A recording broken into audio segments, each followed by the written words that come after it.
The 3 vitamin D's. Vitamin D3. Never heard that one before. So as we go into Matthew chapter 14, David's got a transition, something to get us in a mood here. And it's about the death of John the Baptist. The Jewish historian Josephus wrote in his Iniquities of the Jews that John the Baptist was imprisoned and executed by Herod Antipas. Antipas, who ruled as tetrarch of Galilee and Persia,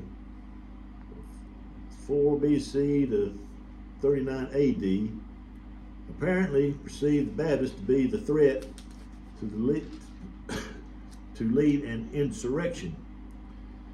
Sounds like January the 6th. Yeah.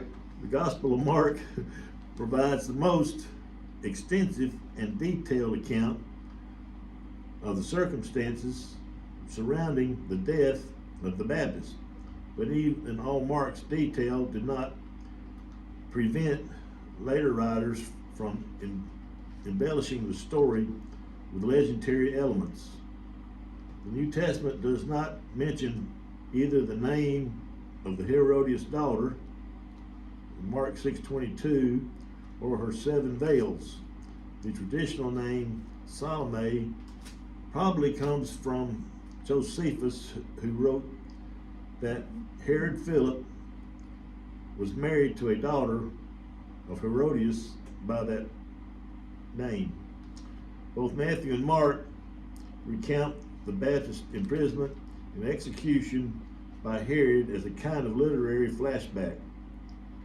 There was a superstitious belief that Jesus was actually the resurrected John the Baptist, and even Herod himself was inclined toward the superstition. Luke's treatment differs considerably. John's imprisonment is reported before beginning the account of Jesus' public ministry. Maybe Luke wished to avoid the insinuation that Jesus and the Baptist were engaged in rival ministries. Only Luke connects the superstition that Jesus was a resurrected prophet with the reason Herod was curious about Jesus and desired to see him. Luke 9:9. Herod's curiosity prepares the way literally for Jesus' trial before Herod, which only Luke reports. Luke 23:6-12. So Matthew 14:3-12, for Herod had arrested and imprisoned John as a favor. John hadn't done nothing illegal now, as a favor to his wife Herodias, the former wife of Herod's brother Philip. John had been telling Herod, it is against God's law for you to marry her. Herod wanted to kill John because his wife Herodias is just driving him nuts, making him shut up. He's like, I'll kill you just to get her to hush. Get him off the streets. But he was afraid of a riot because all the people believed John was a prophet. I think it was more than that. I think all the people knew that John was speaking the truth. These are Jewish people. They know the law. They just needed someone to remind them. The Sanhedrin was not saying anything. Nobody said anything. And so when John said this publicly now, think about it. He's also condemning the Sanhedrin, the Pharisees and Sadducees, for not speaking up against it. So, but at a birthday party for Herod, Herodias' daughter performed a dance that greatly pleased him. Okay, so she danced, and in that day and time, that would have been something similar to what you might have seen on a movie of a belly dance. But at the birthday party, it performed him greatly, so he promised with a vow to give her anything she wanted. Some scripts and some places say up to half of the kingdom. Okay? At her mother's urging, so here we got Herodias again, married to Philip, and married, improperly divorced and married now to Herod. At her mother's urging, the girl said, I want the head of John the Baptist on a tray. No trickery going on here. Yeah, I play this game real good. Then the king regretted what he'd said, but because of the vow he'd made in front of his guests, he issued the necessary orders.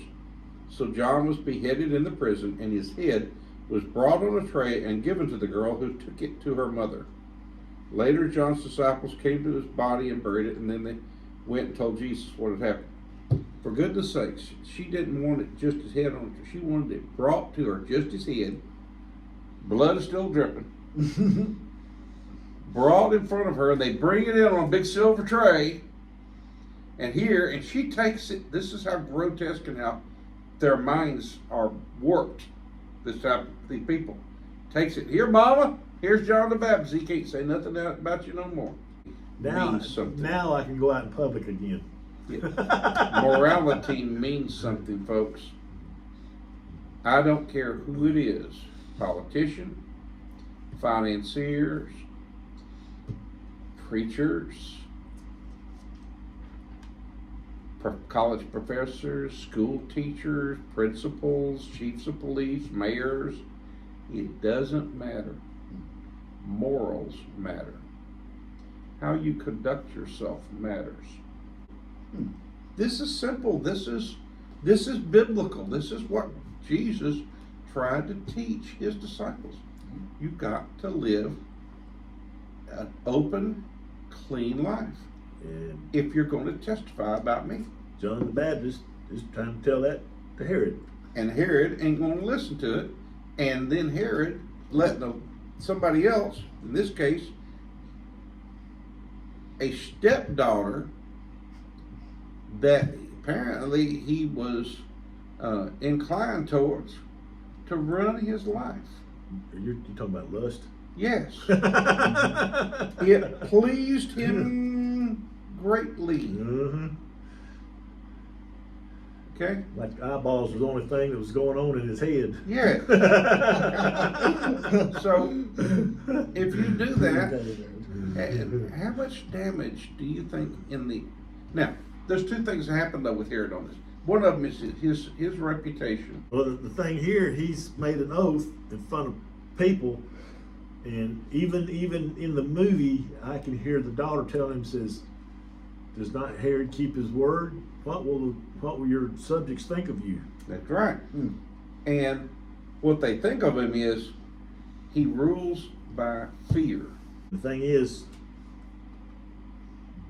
the wife placed the adulterous looking stare by putting her daughter out there. Yes. Because she's going to get what she wants. Yep. And she'll use her daughter in a sexually suggestive or even sexual nature to get what she wants. Mm-hmm. Bad mama. So anyway, what's happening here is ripped right out of today's headlines, or maybe today's headlines are ripped right out of here. Sin continues throughout the ages, and Satan doesn't have any new tricks. Yeah. Well, you see, the thing about God through all, as long as the earth has existed, it started off with a relationship, and it was close. And like sin come in and broke that relationship. Now we're in a position to have that relationship now on earth, but eventually we're going to end up having that same relationship Adam and Eve had in the very beginning. We're just there's heaven at the beginning and heaven at the end, and all in the middle is chaos. Yeah. One leading to the end. So David, how about you reading Mark 6:17-29? For Herod has sent soldiers to arrest and imprison John as a favor to Herodias. She had been his brother Philip's wife, but Herod had married her. And John had been telling Herod, "It is against God's law for you to marry your brother's wife." So Herodias bore a a grudge against John and wanted to kill him. But without Herod's approval, she was powerless. For Herod respected John, and knowing that he was a good and holy man, he protected him. And Herod was greatly disturbed whenever he talked with John. But even so, he liked to listen to him because he was right? Yeah. Herodias's chance finally came on Herod's birthday. He gave a party for his high government officials, army officers, and leading citizens of Galilee. Then his daughter, also named Herodias, came in and performed a dance and greatly pleased Herod and his guest. "Ask for me anything you like," the king said to the girl, "and I will give it to you." He even vowed, "I will give you whatever you ask, up to half my kingdom." So she went out and asked her mother, "What should I ask for?" Her mother told her, "Ask for the head of John the Baptist." So the girl hurried back to the king and told him, "I want the head of John the Baptist right now on a tray." Then the king deeply regretted what he had said, but because of the vows he made in front of his guest, he couldn't refuse her. So he immediately sent an executor to the prison to cut off John's head and bring it to him. The soldier beheaded John in prison, brought his head on a tray, and gave it to the girl, who took it to her mother. When John's disciples heard what had happened, they came to get his body and buried it in a tomb. Very similar story. Yep. Yeah, this one mentions, "I give you half my kingdom." Yeah. Yeah. Up to half of my kingdom. Yeah. He really wanted to reward the girl. She made everybody happy. Did Yeah. great. He's having this party. I gotta wonder, did his wife kind of set up the party and tell the daughter to go do the dance? It was, Knowing it was his birthday, right? It's his Yeah. birthday. Yeah. And knowing his personality and knowing I'll give you up to half my kingdom. She knew he'd do that, or there was a good chance he'd do something like that. His wife, Herod's wife, is not in the party. She's elsewhere, because it says the girl went out to Yeah. her mother. So she's not hanging out in the court. She probably doesn't want to see her daughter dance like that, and the men become lustful at her own daughter. Oh my gosh, so many things I've said that I truly regret saying.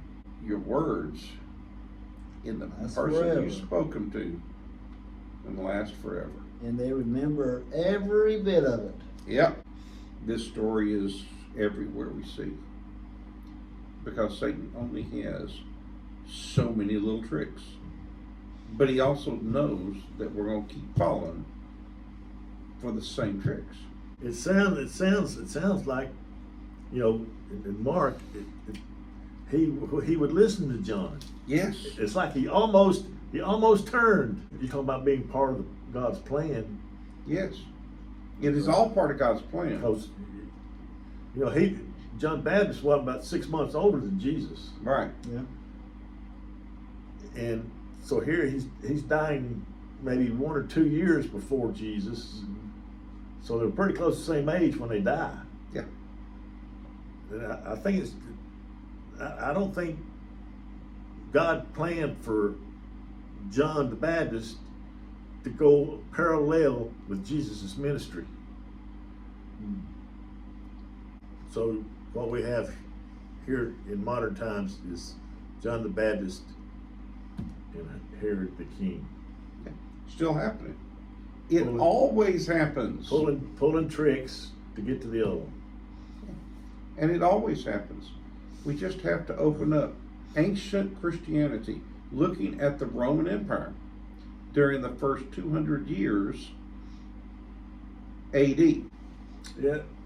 That's the truth. But they say Jesus was born around 4 or 3 BC. But so There's a lot of people say there's a lot of things. I don't know exactly when his birth wasn't on December 25th. Oh man. Okay, No, that's that a ain't celebration. How old was Methuselah? About what calendar? Exactly. Okay. How long was a year to the people who wrote that calendar down? Well, if you take it by the Hebrew calendar and not the modern day calendar, theirs was the lunar calendar. But the Hebrew calendar didn't exist yet, because Hebrew didn't exist yet. That would have to be based off of the Moses in the first 5 books of the Bible. Hard, ain't it? It's establishing Saturday as the Sabbath. How long ago was that? About 6,000 years. Mhm. Hard to know what day things happened 6,000 years ago. Hard to know what their calendar was like, since it was just kind of handed down from person to person. Well, My opinion, my belief, and this is truly my belief, that a year was actually a month. It was when the moon changed.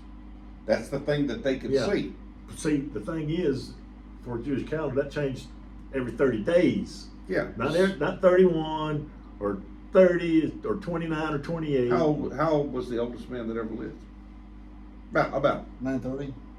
930 years, divided by 12 months of the year. He lived about 77 and a half. About like normal people live. If the calendar was a 30-day calendar, when the moon changed.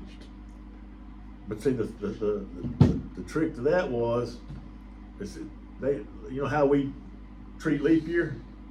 We had to add one this year. Yes. Well, but there's a guy that's going to church. I pick him up on Sundays because he ain't got no way to get there now. He lives nearby, and he was asking me about leap year, and I told him, says, there's not 24 hours in a day. There's more than 24 hours in a day. I says, so every 4 years we get behind. And we have to add a We day. have to add a day to get caught up. Then I told him about the Jewish calendar, where they did 30 days for every month. And I said, instead of doing a leap year, these guys waited 7 years and added a whole month to their calendar. Messes up the whole calendar thing, don't it? How does it come out? How does it translate? And then we got to translate it from Hebrew to Greek to Latin to German to English, and we say he lived 930 years. Or was it 930 months? But we use our modern language and modern thinking and think that the calendar we got now existed back then. And it didn't. But the one thing that is constant is a new moon. Knowing when Jesus was born and when Jesus died and what happened on Easter, we can easily get caught up in the weeds of trying to figure out the hours and the day and the things that happened. The third hour of the day was when? About 9 a.m.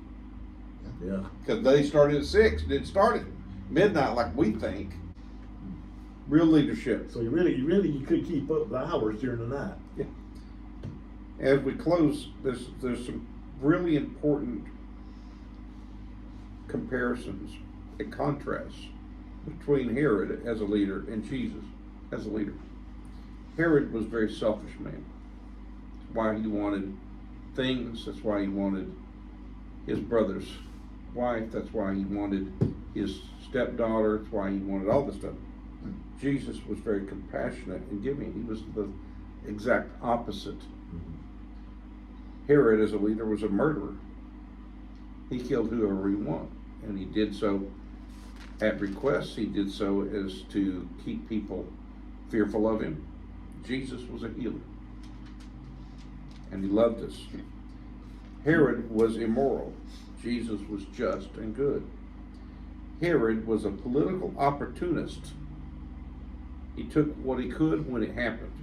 Jesus was a servant. Herod was a king over small territory, but Jesus is king of all creation. A great comparison, compare and contrast of these two characters in this story. And that's a good place to close. That is. Been a good discussion tonight.